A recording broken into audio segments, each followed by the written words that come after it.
먼저 눈이 커진 태식이 노인이 태섭과 태광을 보며 황당한 제아님에 동의하기를 바라지만 둘은 말이 없다. 태섭은 그깟 쌀 2가마는 지금 마음에도 없다. 그저 빨리 들어눕고 싶은 마음이고 태광은 형수가 약속했다는 금액에 대해 말할 입장이 아니라 그저 눈치만 보고 있으니 결국 말할 사람은 태식이 노인뿐이다.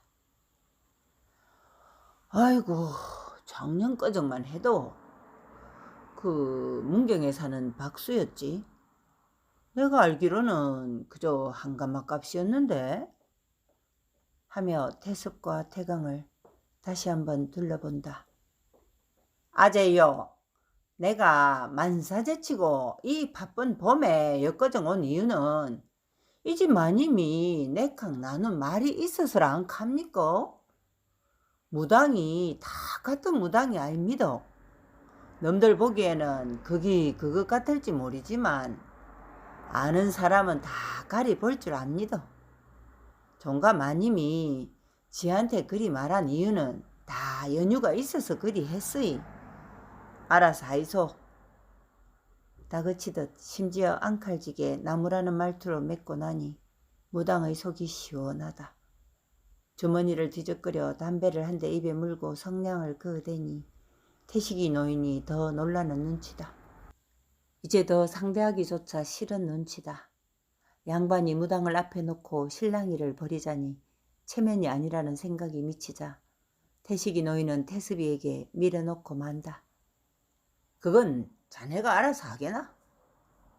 무당은 분위기를 10분 활용하여 목적을 달성하고 있다. 지가 축원할 때 쓰는 음식은 몇 가지 따로 있습니다. 그건 준비하는 사람들한테 따로 말해놓지요. 그럼 지는 이만. 하며 먼저 일어나는 무당은 속이 시원하다. 빨리 동네 안악들이라도 모아 한 푼이라도 더 벌어볼 요량이다. 태식이 노인은 비록 자기 돈은 아니지만 그래도 거의 2배가 되는 돈이 무당의 성의금으로 지출되는 것이 못마땅하지만 안방 마님과의 약속이라니 더 이상 할 말이 없고 태식이나 태광도 마찬가지다. 아참, 태광이니 오늘 태천이 형님 소식 들었나? 아까 장서방이 무슨 일로 병원에 갔다 하던데? 태천이 형님이요? 처음 듣는 말에 태광은 대묻고 잠시 후 방에서 부르는 소리에 장서방이 들어온다. 어느덧 파장이 다 된 함창장이라 사람들은 생기가 없다. 소양은 광수와 재수를 데리고 장까지 왔으니 우선 아이들이 좋아하는 샌베이를 사서 손에 들려주고 어물전에 왔지만 생선들이라곤 전부 소금에 절여진 것들 뿐이다. 아지매, 도다리 있습니까? 도다리, 과쟁이 말이제? 언지에 도다리 말입니다. 광어 말인가? 소양은 들음직도 한 말이라 그것이 이쪽에서 부르는 말인성 싶어. 광어라도 있습니까? 건어는 있지. 생물은 없고. 어물전은 벌써 생선 상자를 주섬주섬 쌓아서 끈으로 묶어 달구지에 올리거나 손수레에 싣는 정도로 장을 마감하고 있었다. 2군데 더 물어보았지만 입속에서 맴도는 그리고 머릿속에서 그려지는 도다리를 구하지 못한 소양은 다른 생선은 보기도 싫고 냄새도 맡기 싫었다. 맹한 침만 꼴깍거리고 삼키고 허탈하게 돌아오는 힘없는 발걸음을 잡은 것은 서의원 앞에서 소리소리 지르는 웬 여자의 악이었다. 아이고 웃자꾸 내는 웃자꾸. 두 손으로 땅을 내리치면서 차디찬 맨땅 위에 주저앉아 울어대는 여자는 바로 창호 어마이였다. 소양도 놀랐지만 광수, 재수도 친구인 창호 엄마가 대성통곡을 하는 것이 구경거리다. 아지매, 창호네 엄만데? 백하지? 광수의 질문만큼 소양도 의문투성이다. 글쎄다, 내도 모른다. 주위에는 아무도 창호 어마이를 돌보는 사람도 없고 다만 우르르 모여 통곡하는 여자를 구경만 한다. 소양은 사람들 틈을 비집고 창호 어마이 옆으로 간다. 아지매요. 왁합니까? 접니다. 와이카십니까? 팔을 잡고 창호 어마이를 흔들어 대자 소양을 의식한 창호 어마이는 덥석 소양의 손을 잡고 늘어지며 악을 쓴다. 누가 우리 아바이를 저래 놨노? 어이? 누구? 그때 병원 문이 열리더니 간호사 옷을 입은 젊은 처자가 나와 어쩔 수 없는 표정으로 말한다. 여서 이카면 안 됩니다. 병원 안에서 한바탕 난리굿을 하던 창호 어마이가 쫓겨났지만 바로 또 문 앞에서 난리를 치니 간호사가 또 나온 것이다. 소양을 본 간호사가 아는 사람입니까? 빨리 식구들 오락하이소. 환자도 데리고 가고. 여서 이카면 안 됩니다. 옷이 억센 창호 어마이 손에 잡힌 소양은 간호사의 말이 귀에 들리지 않는 창호 어마이의 몸부림에 같이 흔들거리지만 간호사에게 영문을 물을 수밖에 없다. 무슨 일입니까? 이 아줌매 우리 동네 사람인데 예. 간호사는 빨리 어찌하라는 말과 함께 시원한 대답도 없이 들어가 버리고 소양은 보통 상황은 아니라는 직감에 광수를 보고 빨리 마을로 가서 사람들을 모아오라 시킨 후 땅에 퍼질러 앉아있는 창호 어마이 옆에 같이 쪼그려 앉았다. 방 안에서 장스방을 불러서 자초지종을 들은 태광은 장스방을 대동하고 서의원으로 가던 중에 숨을 헐떡거리며 뛰어오던 광수와 재수를 만나고 그 뒤에 몇몇의 마을 남정네들이 뒤를 따라 병원으로 가고 있었다. 태봉제를 앞두고 생긴 마을의 좋지 않은 일에 말들이 많다.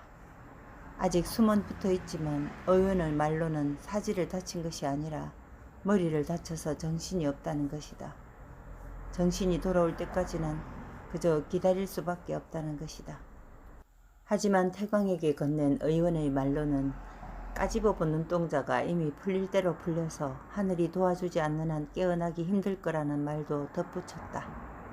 사태를 처음으로 목격한 장서방은 일단 지서에 알릴 것을 제안한 뒤 스스로 지서로 가서 사건의 상황을 알렸다. 그리고 의원의 말대로 병원에서 할 수 있는 일이 이제 없으니 집으로 데리고 올 수밖에 없었다. 머리를 붕대로 칭칭 감은 창호 아바이가 장서방의 등에 업혀 집으로 돌아왔고 또 한편 마을의 태봉제는 그대로 진행되었다. 금줄을 지키느라 이틀 밤을 꼬박 새다시피 한 태광은 축사고 무당의 굿이고 다 귀찮다. 종가에서 실제 일을 주관하는 자는 형인 태습이 아니라 자신인 탓으로 일단 태봉제가 끝날 때까지는 피곤해도 어쩔 수 없이 버텨내고 있다. 너그가 음복이라도 할 음식을 다 사당으로 옮기고 여는 정리해라. 마을 청년들에게 뒷정리를 부탁한 뒤 산을 내려오는데 태식이 노인이 혼잣말을 한다. 아이고 태촌이가 죄를 올리기 전에 맹이 안 끊어져서 다행이다. 어쩌다가 마을에 이래 안 좋은 일이 생기는지. 태광은 속으로 짐작이 가지만 섣불리 말할 수는 없다. 아무래도 그 태촌이가 초죽음이 되도록 두들겨 팼다는 거지나 문둥이 떼가 한 일이 아닐까. 짐작이 가지만 본 사람은 없다. 크지는 않지만 태봉이 오똑한 탓에 내려오는 길이 가파르다. 그 뒤에 장서방도 지기 위해 한 다발의 물건을 올리고 따라 내려온다. 어제도 순경이 들렀다. 본 사람이 장서방이고 보니 순경이 정황을 조사하러 벌써 2번이나 들리고 또 제가 끝난 다음 지서로 오라고까지 했다. 장서방 역시 마음에는 문둥이가 짐작이 가지만 일체 그 말은 입에 올리지 않았다. 하지만 창호 어마이가 순경에게 말했다. 비록 마을에서 동화되지 않고 살지언정 원한 살만한 일은 없었는데 을순이 때문에 문둥이를 지게작대기로 반죽음을 만든 후 밤중에 피했던 것을 떠올린 것이다. 장서방은 이제 태봉제도 끝났으니 본격적으로 농사가 시작되기 전에 서울을 한번 다녀오리라 생각하며 저녁에 태섭을 찾았다. 뭐 딴 일이 없으면 내일부터 한 3일 정도 말미를 낼까 합니다. 이미 말을 나누는 일이라 서로 알고 있던 사정이다. 그래. 근데 이참에 서울에 가모 집사람한테 들리서 이제 내려오라 전하소. 내 주소를 줄기니. 소양이 아이를 가졌다는 말을 하지 않고 마누라를 내려오라는 전가를 부탁한다. 그러지요. 뭐 딴 말씀은 없으신지. 일어서는 의도를 그렇게 비치는 장서방에게 태섭은 참 순경이 뭐라 합디까? 태촌이 형님 일 말이요.